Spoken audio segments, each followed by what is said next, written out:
আপনাকে ধরে রেখে দিয়েছে, আপনি এই পাথরটাকে সরাতে চাইছেন না। মার্থা বলছে, না না না প্রভু, এই পাথরটাকে আমি সরাতে পারি না।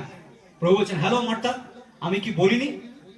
বলছে, হ্যাঁ আপনি তো বলেছেন, পাথরটা সরাও তাহলে।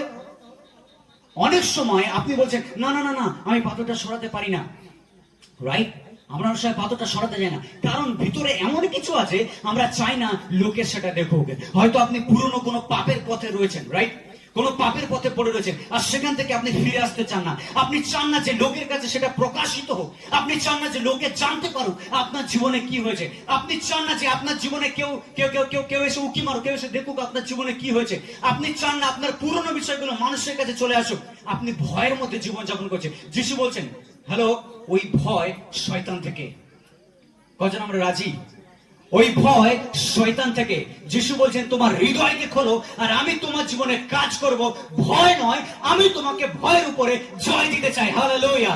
আমি তোমাকে ভয়ের উপরে জয় দিতে চাই। যিশু বলছেন, তোমার জীবনের দুর্গন্ধকে আমি দূর করতে চাই। হালেলুয়া! যদি আপনি সেই পাথরটাকে ঢেকে রেখে দেন, ভিতরে লাসার আরো পচবে, আরো পচবে, আরো গলবে, আরো দুর্গন্ধ আসবে।